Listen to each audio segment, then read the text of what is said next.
So I'd like to introduce Penny Dunn from Marigold Interiors. I went to Penny's store on Sunday actually on the tram and I loved it. I spoke to one of her beautiful staff members who was just saying how he knew everything about every product and he could just tell stories and he was so lovely, and his name was Lee, so he gets a gold star. Thank you, Lee. Okay, so we're going to speak to Penny just about her background today and her store and her Airbnb as well. But I know that Penny's just returned from India, so we'll start off with that first. If you could let us know a little bit, I'm curious about logistics, even down to who books the planes. Do you go to the same place every time where you stay? And just a bit of logistics about how do you actually purchase something and how do you get it back here? Okay, go. Okay, so Chris, I need to go to India on Wednesday. Wednesday? Are you sure you need to go on Wednesday? Okay. Yes, I need to go on Wednesday. Right.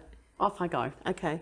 Yeah. All of a sudden I realised that my stock levels have changed really dramatically, and it's not always planned like that, but sometimes it is drop of the hat, and that's owning a small business and being able to be something that can chop and change the logistics very, very quickly. So I jump on the plane. Air India thankfully have a one-way flight. Good evening. Good evening. And I get on the plane at 9:30 in the morning, and I am there at 4:30 in the afternoon, and I arrive in the chaos of India, and I always go, Wow. I smell and I just go, I'm here. Okay. Yeah. Different set of rules. Get your smart hat on and off I go. I go and get myself a taxi, grab some money, head off to a hotel where I booked. I'm always trying to find somewhere different to stay. Some are disastrous. And I walk in and I go, oh my God, the sheets are awful. But I ring Chris and say, oh my God, what have I done this time? But mostly it's fantastic. And so the first night is always just waiting. I'll always go to one of my favourite stores, Good Earth. If any of you ever go to India, you have to go to Good Earth. It's extraordinary.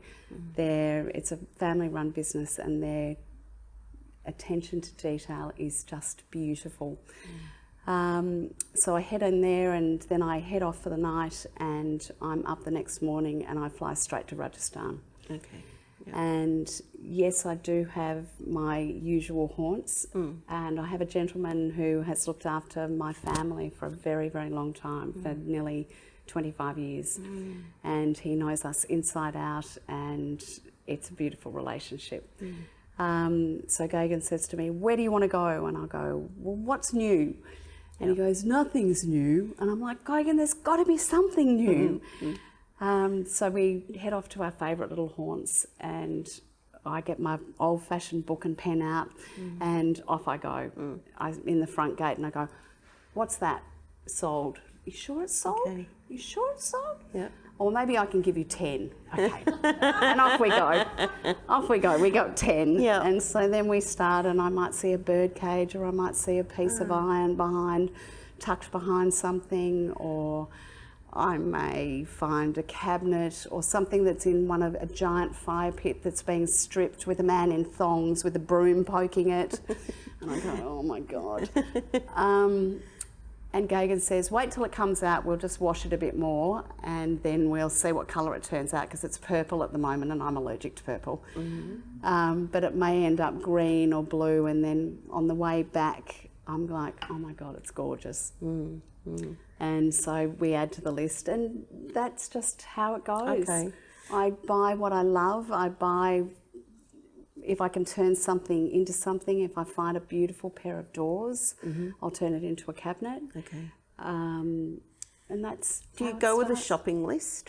Do you have clients that you're shopping Lisa for? and I always workshop. I do have to introduce Lisa. Lisa is my right hand, my left hand. She's extraordinary, and yeah, I can't do what I do without Lisa and Lee and Mel, but Lisa has been by my side since day one. Yeah, okay, lovely. So we always workshop a list. We workshop what we think the seasons are coming up. Okay. Sometimes we think, no, that's had its day.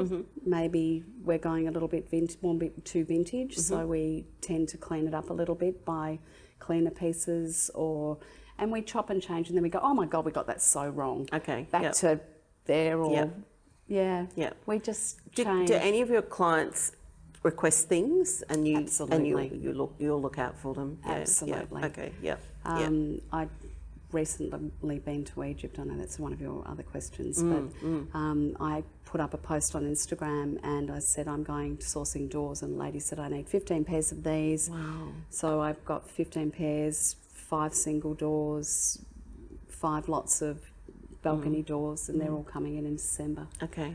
So from that point, you're in those places and you pick out those items.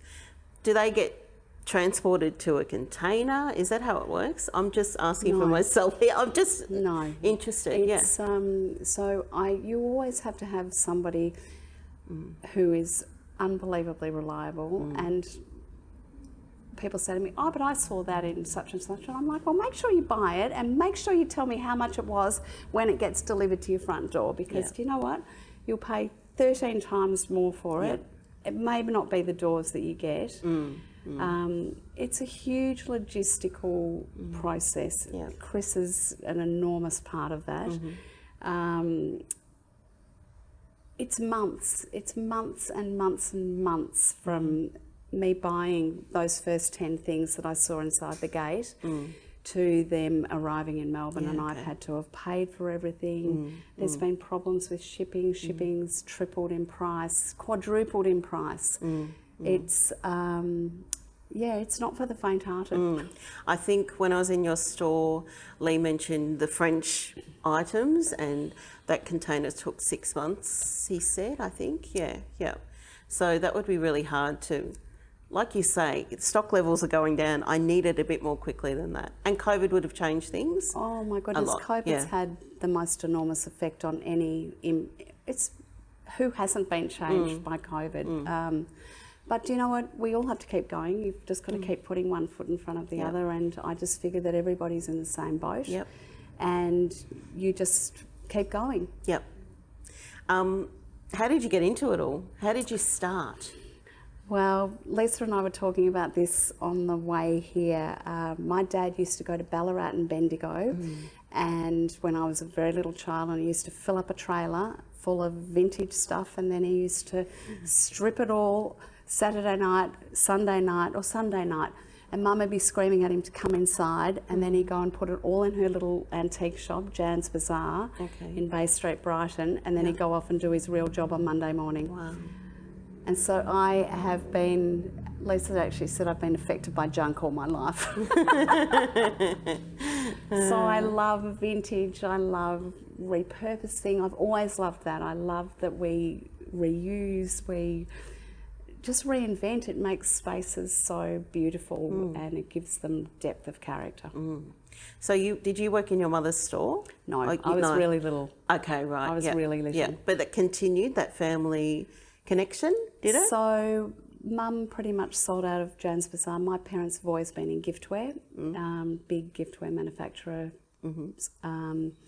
So I've always had, and they're very hard workers, so I've been blessed with being around beautiful things all my life and people working hard, and they're just very entrepreneurial, especially my father. And my mum had giftware businesses. So it's in the blood. Yep. Did they manufacture, did you say? They were manufacturers' agents. Yes, So okay, they represented some of the very big brands still in Australia today. Yeah, okay, yep. Lovely.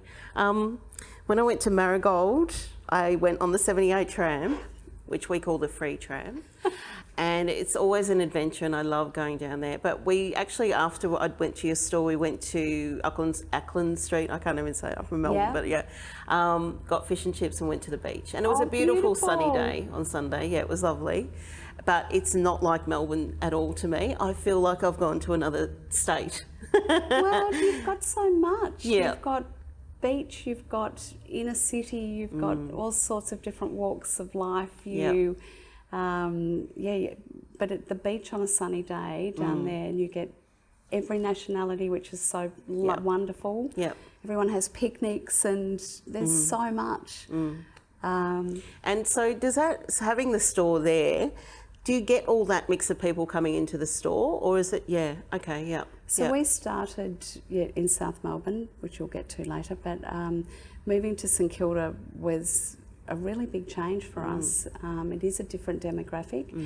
There's a lot of people that have lived in St Kilda for all their lives. We've heard some incredible stories. I've been to some of the most extraordinary houses that you would never ever know what's behind their fences, and you just go, wow. And yeah, it's incredible. It is a fantastic suburb. Like it's. I remember sitting there, and there was this guy across the road, and he had these enormous muscles, and he was just. My husband said he's just flaunting. Flexing them. Yeah. I thought, wow, this is incredible, this place. I do love that about people. I love the customers that come into the store and all the different stories that we get in here. Yeah. It's really lovely. I talked just before about one of our best customers, and so you have clients, regular clients that come in. We do. Yeah. Yes, How long have you been at St Kilda? So we've been at St Kilda for 2 years, and we were 4 years in South Melbourne. Okay. Yep. Our clients are amazing. Why did you leave South Melbourne? Because I thought it was the end of COVID. Okay. And we were bursting. Like every time we got a 20-foot container release, we had to strip the shop, and we had a baby shop. Okay, and right. it just filled us up too much. It was just too much chaos. Okay, yeah. And then actually it was thanks to the lady next door who was so greedy that she doubled the rent, and then COVID hit again, and I said, could I have 1 month to punch the doorway through? And she said, we've made a deal. And I said, oh, well, our deal's off. Yeah. And I rang my father and I said, Dad, you need to find me a new building. Yeah. Okay. Literally 1 hour he'd found that building. Wow, that's amazing. Good on him. Yeah, it was amazing. Is Marigold House in that area as well? It's above. It's above. Okay. It's a huge apartment above the store with a separate entrance. Yeah, okay. It's like a try before you buy thing, isn't it? Like you've furnished it, decorated it in your style, in Marigold style. What sort of people stay there? Where are they coming from? So Chris and I have been renovating our home, so we have been living in it on and off for 18 months. Okay. But every big event in Melbourne, we go couch surfing, and the Grand Prix and the tennis and other venues. So we've had, we've got 5 guys coming for the Grand Prix. We had 3 guys for the last Grand Prix, and they pay lots of money. They don't. Yes. I don't think they appreciate the decor at all, but that's fine. Yeah. We get families. We get girl reunions. We get people that I think people like about Airbnb is something that's different to what they live in at home. They want to have a holiday, and we have a little bit of a magical. Yeah. It's different. Yeah. I love the courtyard. There's a courtyard at the back of the store, past the coffee machine, and I went out there and it was just beautiful, but then I realised that you could just go out that door onto the street, but it didn't look like that. It looked like a little oasis in there. It's really lovely. Yeah. Do the Airbnb people use that, or is they there... actually don't have access to the but they're very welcome to a free coffee every morning. Okay, oh, that's nice. And yes, we have lots of buskers that are South American, and they're always busking, and they earn their rent every day. And you can see when they've got enough, they pack up. So I often take them out of coffee and look after their bags while they are doing that. How long have you had the coffee there?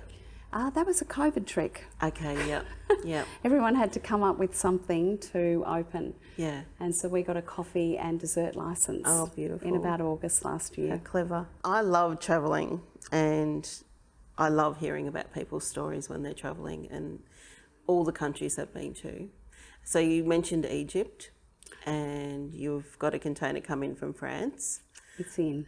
Okay, and are they the two main, what are the main places you buy from? If you So could? India has been my staple. Yep.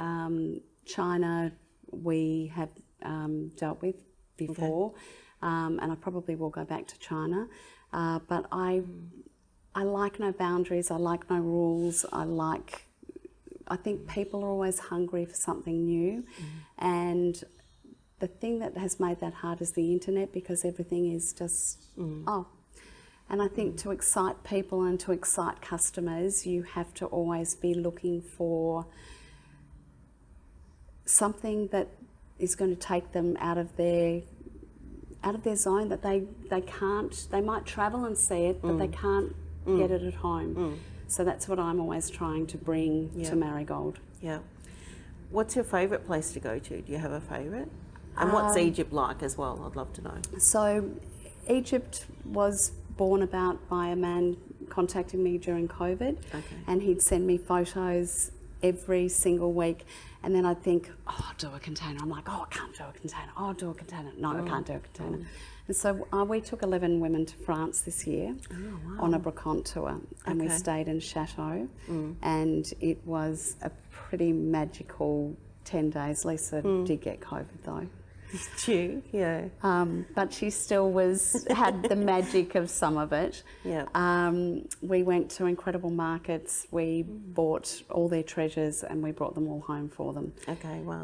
And at the end of that tour, I had a week left before my flight, and I wasn't booking a new one, so I flew to Egypt. And I met this man who I'd been talking to on the internet, and I arrived at this little family-run hotel, and I said to the man, when he comes, can you just... Oh, actually, I should be a bit careful.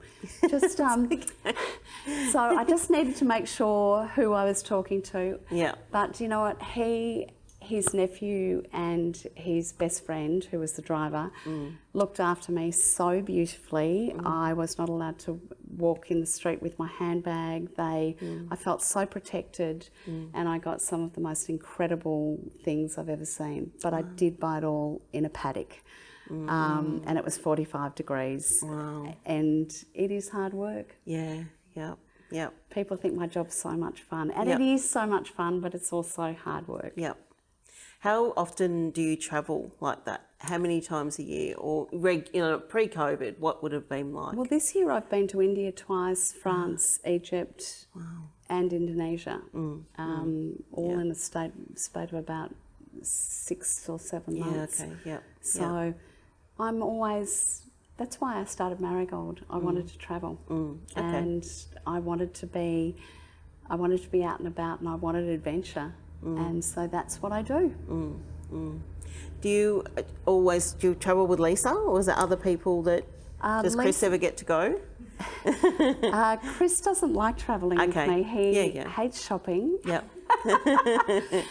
And Lisa and I started Marigold. I took Lisa together with me when we started Marigold. Yeah. Okay. Yeah. Yeah. So I'll talk about that. You're together. Okay. Yeah. Yeah. Yeah. Wonderful. Yeah. Okay. When I looked online at your Instagram, there was a little video in there. You were in the back of what I call a tuk-tuk, a little, I was in a tuk-tuk. And you're talking to the man, and he's driving you around, which I love that idea because I don't have a license. So I love the fact that someone would drive you around. Could you tell us about people you've met in other countries? Like you were speaking about the Egyptian men. Amru. And the man in India? I have several. So that's a regular, okay, yeah. So actually, 5 years ago when we started Marigold, Lisa and I were in Delhi, and I said to Lisa, we need a tuk-tuk driver. And there were men with red eyes, and I'm like, we're not getting him. We're not getting him. Yeah. And then we found this lovely clean-cut man. I'm like, he's great. Yeah. So I paid him really well, and he has been my tuk-tuk driver ever since. Yeah. And he picks me up, he drops me off, his tuk-tuk's full of parcels tied on the roof. He guards them with his life. Yeah. I looked after their families during COVID. Yep. And also my tuk-tuk driver in Rajasthan, Raju, Ramesh and his whole family who got COVID and tuberculosis at the one time. We looked after their medical bills. We looked after lots of things. And you know what? I went to their street. I went to have a look at, or to meet where they live, to meet their new baby back in May, and the entire street came out because the money that I sent to Ramesh paid for his whole street to eat. Wow. And I actually didn't realise that at the time. I'm glad I didn't know that. But it was quite overwhelming, actually. And I said to Chris at the time, I want to help everyone. He's like, you can't help everyone, you've just got to help your tribe. So that's what we did. Yeah, that's wonderful. That's lovely to hear. It's so heartwarming. Yeah, they do. They make what we do so special. So much easier. Do they ever meet you at the airport? Can they do that? Gagan meets me at the airport. Right. Okay. No, you can't turn up in a tuk-tuk. No. At the airport. No. They won't let them in. No. Sadly. Yeah. I'd much rather that. Yeah, that would be fun. When we were talking before, we were talking about customers that come in here and purchase something straight away. They just see it straight away. And you must have that in your store as well, like buy and don't hesitate. I'm just wondering, you were talking about supporting people that you didn't know you were supporting. What other aspects of your business do you find most rewarding? You've been doing it for a while and you still love doing it. You still have that passion for doing it. So what are other aspects of the business that keep you going? Do you know what, our customers, the people that we meet on a daily basis, retail is a surprise. You never know who is going to walk through the door. Yesterday at our store, we probably had 5 of our favourite people in the store all at one time. It's like, why did you all come at once? Do they know each other? Yeah, they all do know each other. They do know each other. Honestly, we have so many incredible relationships, and it's not always about them buying, and we know their families, they love what we do, they bring their friends, they support us in so many ways. And it's the joy of helping them. Like Lisa's my stylist, and she's just incredible, and they'll show her a photo and she says, well, have you thought about moving that from there to there? And they'll come back and say, you've changed my whole home. And they've just bought one piece. It might even be a stool, but she's changed their whole world, and that's what we love doing. Yeah, beautiful. That's fantastic. I do have another question. On Instagram, your dog often features. So, is it a boy or a girl? She's a girl. Yeah. What's her name? And her name's Miss Olive. Miss Olive. Yes. Oh, right. And she's a chocolate Labrador. Okay, yeah. And actually, Shelley, who is in the audience tonight, Shelley Panton's store. Yeah. And Shelley and her partner, Aaron, they actually babysit Olive sometimes. And lovely. Lisa calls her a traitor because she's on her Instagram. But we do love Olive. How old's Miss Olive? Miss Olive is 8 years old. Honestly, people love her. We have a lot of grandmothers now who are babysitting their young kids who come in to see Olive. Yeah. Does she go to the store with you every day? She does. Yeah. Yeah, she comes to the store every day. Good. And she knows. I'm like, come on, Olive, we're going to walk. Okay, off we go. All right, Mum. Yeah. And she's got a basket there, a basket at home. Lovely. Yeah. Yeah. It's amazing what dogs bring to a business. It's just incredible. We're starting to have so many calls now. Are you dog friendly? And there's just it's just really something important. Yeah. And people love, and Olive loves having a friend come in. Like she loves it when people bring their dogs into the store. Oh, lovely. Yeah. Olive would also increase your Instagram views, I reckon, because they look at dogs and they love. Well, sometimes Lisa says, but what about the furniture I was trying to sell? I've got 18 comments about Olive. Yeah. Wonderful. That's great. Yeah. Oh, yeah. That's a good idea. Yeah. Yeah, good. Good. No.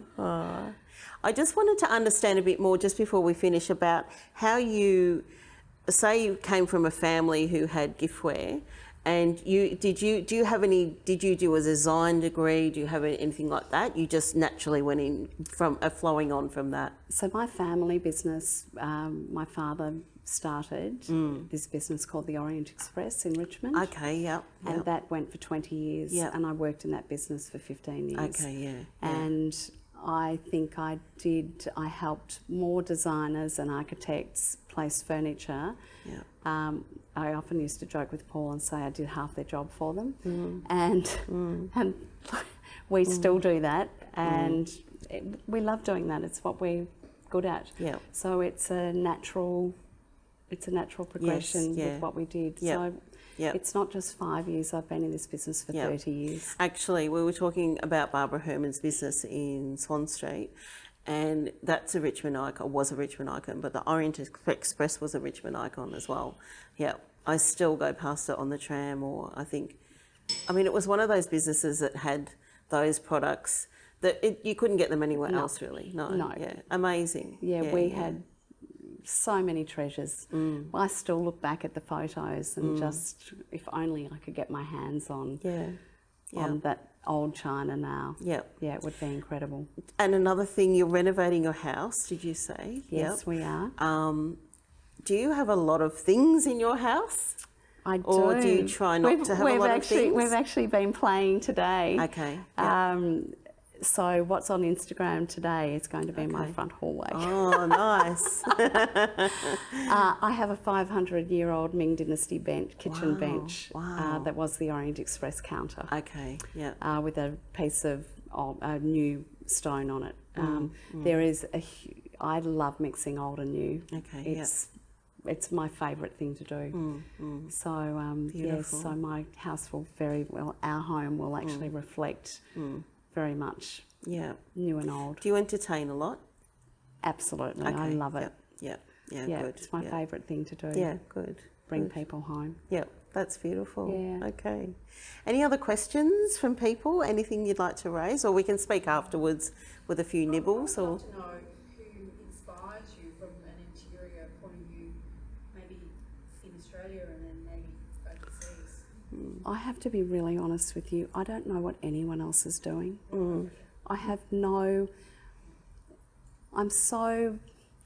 I love travelling. Yes. When I travel, I often look at things and think, okay, I can do something with that. But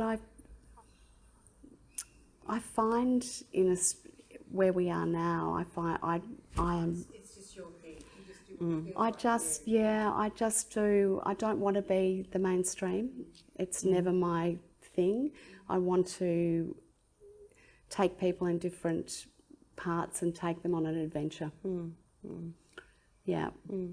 I did notice in the store, I loved a little touch of French painting. That's how I describe it. So there was a palette, I think, and brushes, which I really loved.